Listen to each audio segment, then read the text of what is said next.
Bonjour à tous. Dans les précédentes vidéos, je vous ai présenté des exercices ludiques avec un graphisme facile. Et bien aujourd'hui, j'aimerais vraiment partager avec vous la façon dont j'utilise cette technique pour réaliser des études préparatoires inspirantes dans mes projets en cours. Comment j'ai procédé?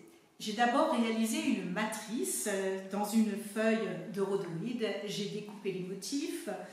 Le petit truc intéressant que j'ai trouvé en faisant ces découpages, c'est de réaliser les formes avec un stylo indélébile. Et lorsque j'ai découpé ces formes, j'en ai profité pour laisser une petite marque noire. Si bien que ce rhodoïde transparent et ce petit trait noir vont me permettre de voir par transparence sur la feuille de papier le motif et de pouvoir choisir vraiment où je vais placer les formes. Très vite fait, je présente le scénario et vous pouvez d'ailleurs voir derrière les formes que j'ai réalisées avec ce genre de technique. Là, j'utilise, qu'est-ce que je vais utiliser? Donc là, vous vous souvenez, je dépose les formes découpées sur du papier machine. Ensuite, je recouvre avec une feuille de papier machine ou de papier à dessin. Simplement, quelle est la différence? Pourquoi choisir le papier à machine ou le papier à dessin? Vous allez avoir un grain beaucoup plus rugueux avec le papier à dessin et beaucoup plus fin avec le papier machine. Là, comme je l'ai fait dans les vidéos précédentes, je frotte ma mine graphique jusqu'à obtenir le motif choisi.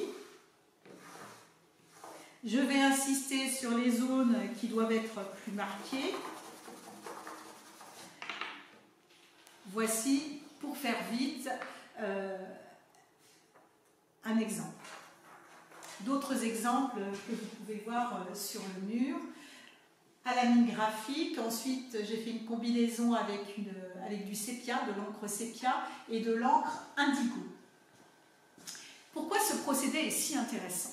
Eh bien, tout simplement parce que ça me permet, une fois que je regarde le motif, si j'ai besoin de faire une modification, eh bien c'est simple, je vais déplacer les formes et je recommence, je repasse ma mine graphite.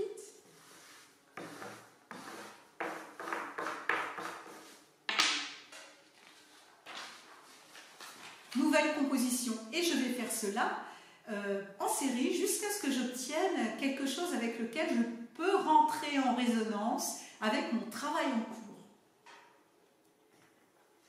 J'ai également fait des essais en découpant les formes, en les reportant sur d'autres motifs et j'ai aussi également utilisé quelque chose qui m'a beaucoup amusé, c'est le papier de soie que j'ai ensuite contrecollé. Le papier de soie a cet avantage qu'il est transparent, donc on peut jouer avec le motif qui est en dessous, le motif qui est en dessus. Simplement pour le coller, lorsque je vais utiliser un vernis acrylique au dos, je vais faire très attention en commençant par contrecoller par le centre et en dégageant ensuite sur les côtés. Il faut faire attention à ne pas mettre du vernis-colle sur la mine graphique parce que ça se dilue en fait.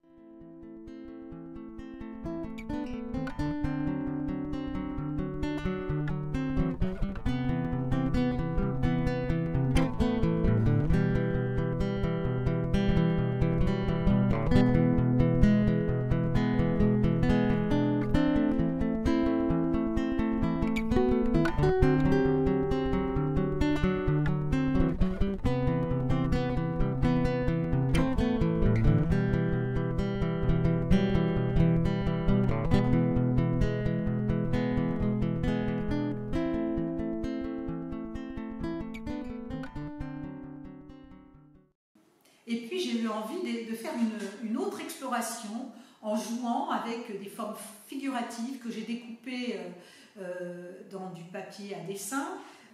Dans un premier temps, j'ai réalisé des photos que j'ai traitées à l'ordinateur en fonction noir et blanc. Ensuite, j'ai découpé les motifs et ensuite, j'ai voulu faire une composition composition avec fond abstrait et forme figurative. Alors là, je n'ai pas encore collé, c'est pour ça que ça flotte un peu. Voilà. Et puis j'ai aussi choisi de voir ce qui allait se passer avec une combinaison avec l'encre.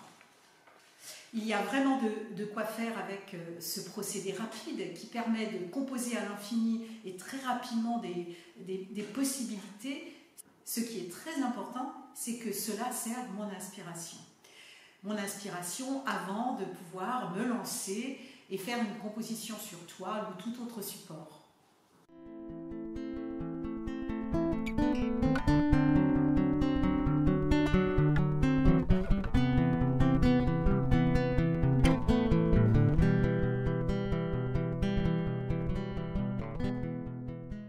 Là, je vous ai déjà montré plein de choses. Eh bien, j'espère que cela vous a plu. N'hésitez pas à parler de ma chaîne autour de vous et puis à me laisser des petits messages, je réponds toujours. Très bonne pratique à vous tous et à très bientôt.